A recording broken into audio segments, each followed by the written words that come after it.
In this video, I'm going to show you how you can actually make your trimmers cut sharper. So if you just got a pair of trimmers and they're not cutting as close as you'd like, I'm going to show you how you can actually move the blades closer together so that way your trimmers cut sharper.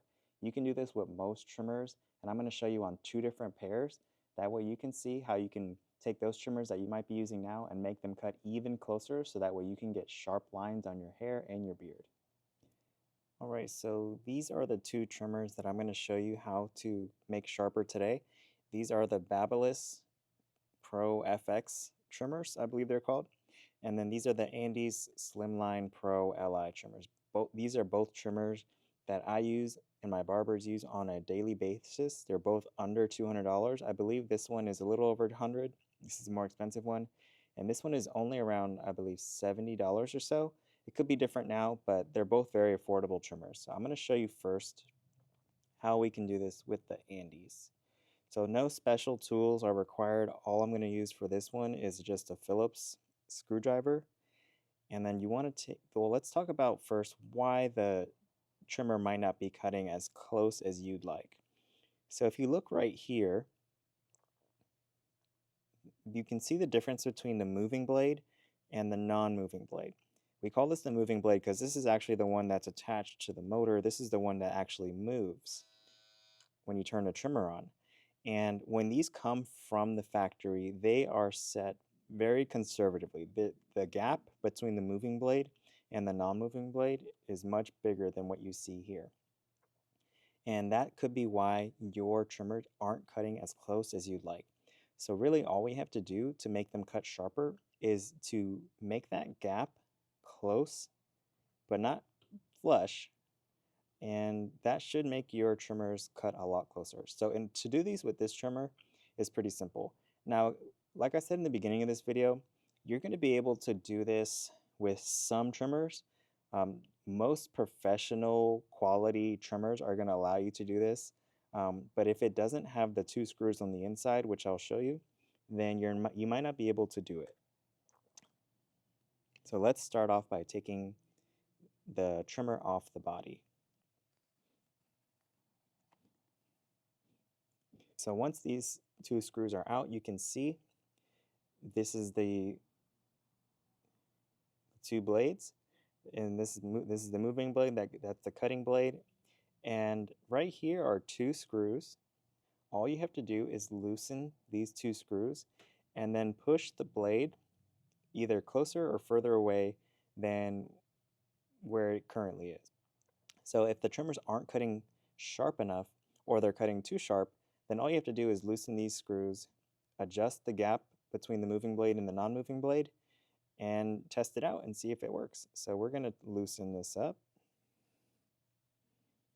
You don't need to take the screws all the way off. Just loosen them just enough so that you can move the blade. So now it's letting me move that blade. So all you got to do is turn it to the side. I find it helpful to turn it to the side and kind of check that gap. And what you want to see is the gap should be close. The distance between the moving blade and the non-moving blade should be close. And the closer you push these together, the smaller you make that gap, the sharper it's going to cut. So you want it to be, the way I set my trimmers is they're very close, but they're not flush. Some barbers call this zero gapping, where there's essentially no gap or zero gap in between the moving blade and the non-moving blade. That's going to make the trimmers cut really sharp. And if you push your trimmers up too high, then the moving blade can actually overlap the non-moving blade, and you can feel that by rubbing your finger or your thumb over it. And if you can feel the moving blade when you're rubbing your thumb over the non-moving blade, then your skin is going to feel that, and they might feel really sharp. So I think you want to shoot for something like this, where it's just a small gap, and then of course you want to try to make sure that they're even, because you don't want one side to be like really sharp and the other side to be not sharp. And then you also want to pay attention to making sure that this is centered, which for this trimmer is not that hard to do. If you're doing this on clippers, you have to just be mindful that it's not going over the side of the trimmer. Otherwise, that side is going to end up being really sharp because the the non-moving blade is actually the only thing protecting your skin from the moving blade. So if it overlaps or if it goes to the side too far, then that's going to feel really sharp and it's going to irritate your skin or your client's skin if you're using this on somebody else. So this looks pretty good to me. So now that we got that where we want it, I'm going to just tighten these screws back up. And the key is you want to, now that we got this tightened up, you want to put this back on the trimmer the way we got it off. Put these screws back on. So these Andis are pretty simple to zero gap these to make them cut sharper. The Babyliss is a little bit different, and I'll show you how that one works. But before you try this on your face, I would highly recommend you test this on the inside of your forearm first.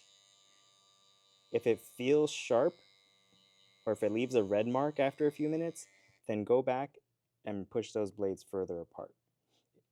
You can also, if you have hair on your legs, you can test it on your legs to see how sharp they cut.